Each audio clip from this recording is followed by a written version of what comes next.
Ikut taekwondo itu dari kelas 5 SD.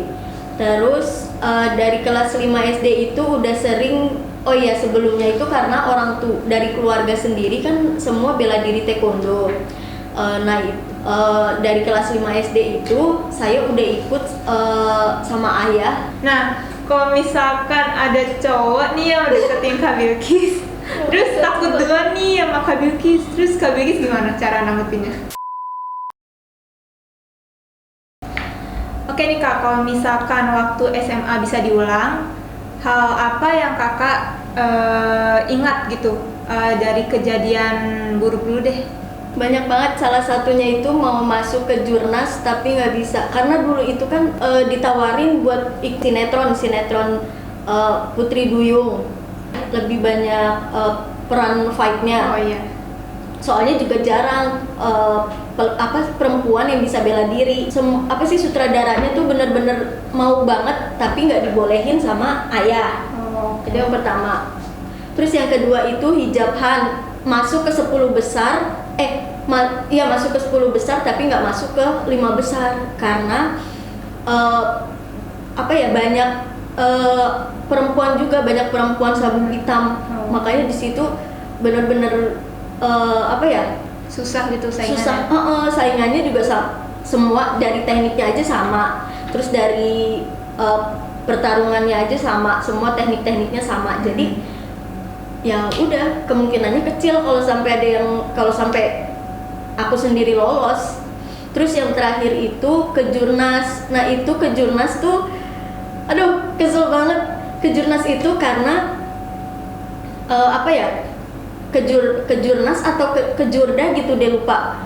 Itu karena kelas 3 ini kan, karena kelas 3 SMA UN, karena kepikiran UN. Jadi tuh pikirannya tuh kemana-mana, jadi nggak fokus, makanya semuanya malah jadi nggak kepegang.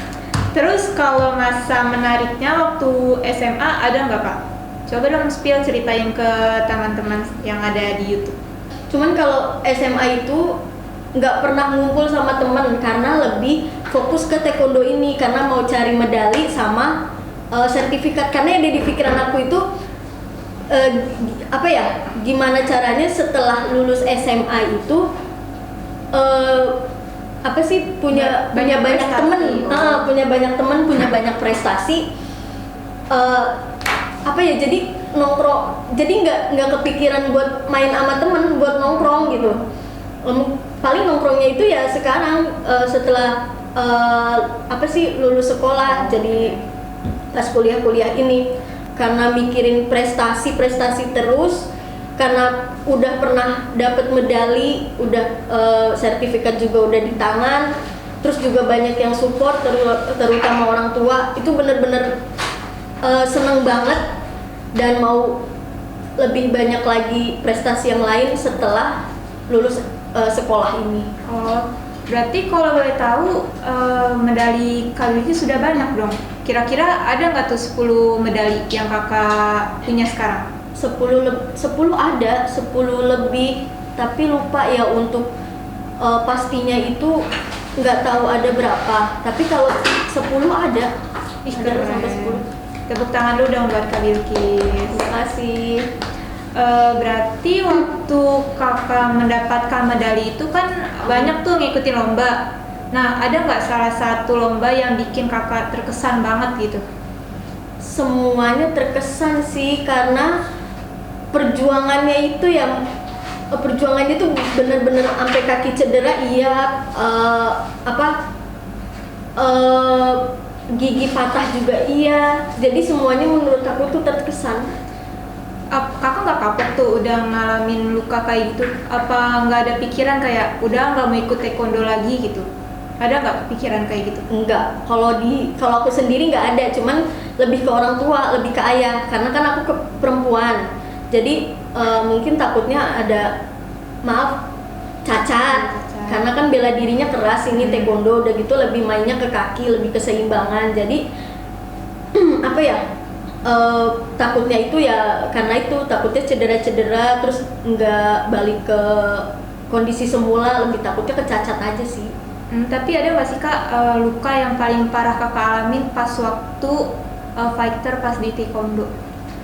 Ada, itu kan di pergelangan kaki, pergelangan paha sini itu apa ya? Karena datangnya itu karena telat, jadi pemanasannya juga kurang. Nah itu jadi pas salah satu tendangan tusukan gitu ini.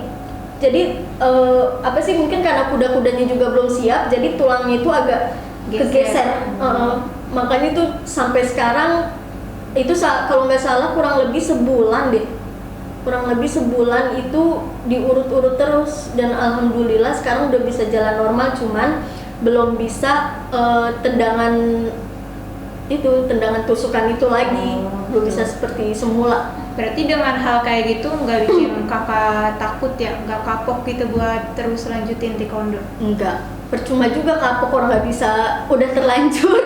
Oke, jadi nih buat teman-teman sekalian yang mau ikut taekwondo, jangan takut buat pengen nyalurin bakatnya gitu. Soalnya kalau misalkan mau ikut fighter gitu, berarti dengan latihan terus-menerus, rajinin harus memperhatikan dari pemanasan gitu ya, dari latihan, jangan dibuat main-main gitu ya Kak, biar nggak terjadi kesalahan yang fatal gitu teman-teman. Di taekwondo itu juga nggak semuanya berantem, jadi ada pomsenya juga. Pomse itu lebih ke teknik dasar, kayak seni gitu ya. Kayak seni gitu di ya beberapa teknik dijadiin satu. Berarti nggak harus ikut fighter gitu. Berarti kalau misalkan ada yang mau ikut seni ya udah seni aja gitu. Iya, pomse itu. Oke teman-teman, sekian dari podcast kali ini dari kisahnya Kak Bilkis. Untuk teman-teman, terutama perempuan yang mau ikut taekwondo, jangan takut lagi ya, karena di podcast kali ini tuh telah menceritakan berbagai pengalaman Kak Bilkis yang sudah fasih banget nih di dalam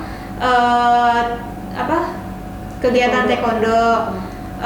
Jadi apalagi yang dengan isu-isu yang katanya harus split, terus katanya selaput darahnya robek, itu nggak kayak gitu banget ya. Jadi harus ada pelatihan khusus dulu gitu teman-teman. Jadi sekian dari podcast asisten dosen kali ini. Jangan lupa komen, like, dan subscribe